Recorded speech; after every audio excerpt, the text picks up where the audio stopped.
Senator Barack Obama, our hope for tomorrow.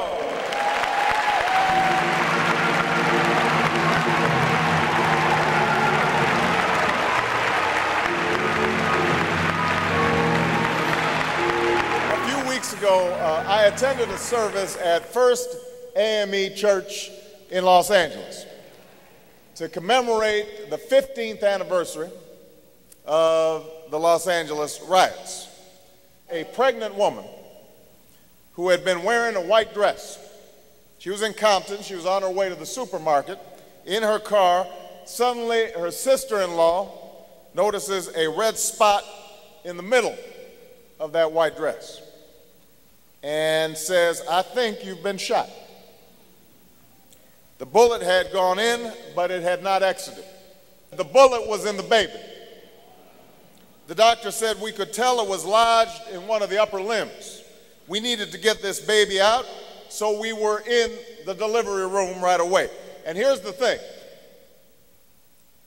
If you sometimes lose face, here's the part of the story to remember. The baby looked great, except for the swelling in the right elbow in the fleshy part where the bullet had gone in. Nothing else was wrong with the baby. Hadn't even fractured a bone. The bullet had lodged in the soft tissue and the muscle. By God's grace, the baby was fine.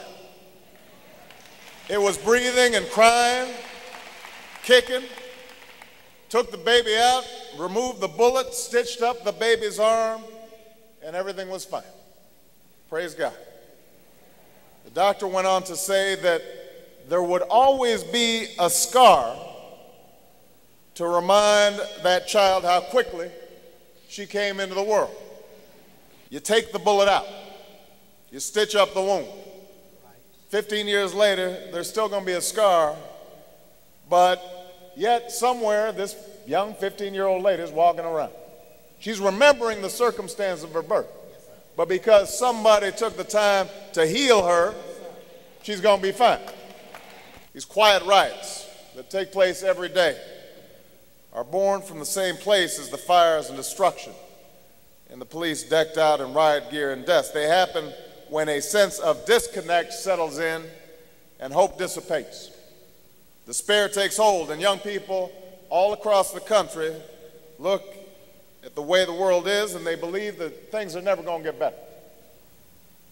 That despair quietly simmers and makes it impossible to build strong communities and neighborhoods. And then one afternoon, a jury says, not guilty. Or a hurricane hits New Orleans, and that despair is revealed for the world to see. Much of what we saw on our television screens 15 years ago was Los Angeles expressing a lingering, ongoing, pervasive legacy, a tragic legacy out of the tragic history of this country, a history that this country has never fully come to terms with. This is not to excuse the violence of bashing in a man's head or destroying somebody's store and their life's work. That kind of violence is inexcusable and self-defeating.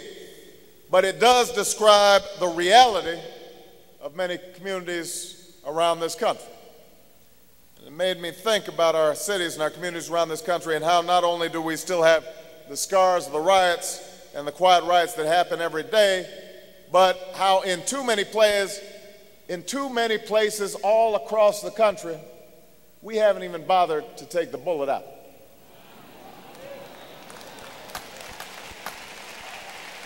We have left the bullet in. Look at what happened in New Orleans and along the Gulf Coast when Katrina hit. People asked me whether they thought race was the reason the response was so slow. I said, well, no, this administration was colorblind in its incompetence. But everyone here knows that the disaster and the poverty happened long before the hurricane hit. All the hurricane did was make bare what we ignore each and every day, which is that there are whole sets of communities that are impoverished, whole sets of communities that don't have meaningful opportunity and don't have hope and are forgotten. This disaster had been going on for generations. All the hurricane did was pull back the screen so we could see what had been taking place. Here we are 20 months later. 20 months later, or 15 years later in the case of Los Angeles, and the homes haven't been built, the businesses haven't returned, those same communities are still drowning and smoldering under the same hopelessness as before the hurricane hit.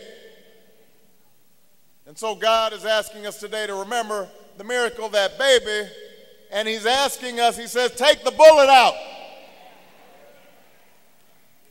If we have more black men in prison than are in our colleges and universities, then it's time to take the bullet out.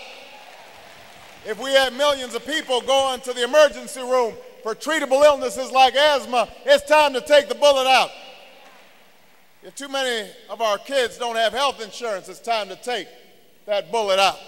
If we keep sending our kids to crumbling school buildings, if we keep fighting this war in Iraq, a war that should have never been authorized and should have never been waged, a war that's costing us $275 million a day that could have been invested in rebuilding communities all across this country, it is time to take that bullet out.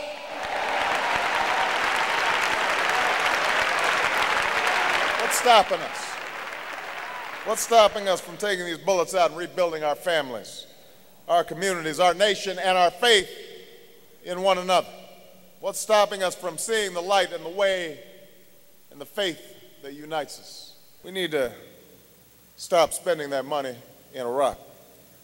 I am proud I opposed this war from the very beginning, back in 2002, when it wasn't popular to be against the war.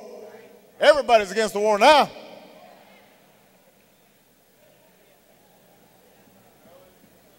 Want to make that point.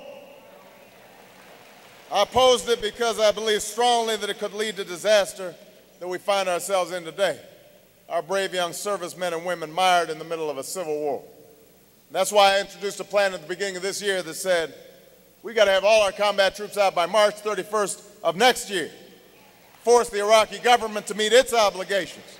We need 16 Republican votes in the Senate to vote this president to change course in Iraq. That's the only chance we have to end this war in Iraq. That is real. That's not symbolism. 16 votes in the Senate, comparable number in the House, and we can bring an end to this war. Our God is big enough to help us do that, but we've got to stand up and say, it is time for us to end this war in Iraq. There was a team that took that bullet out of the baby 15 years ago. She's got a scar on her arm, always will, but she will survive. Just like America will survive.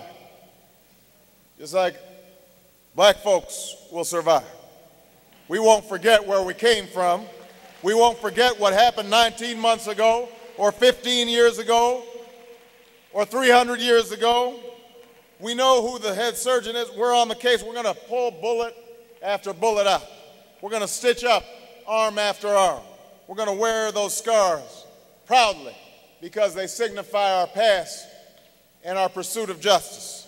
We're going to usher in a new America the way that newborn child was ushered in. We're never going to forget that there is always hope. There's always light in the midst of desperate days, that a baby can be born even in the midst of a riot and a bullet in her arm. We can come together as one people and transform this nation. Our God is big enough for miracles. Thank you very much, Hampton University. God bless you all. Thank you. Thank you.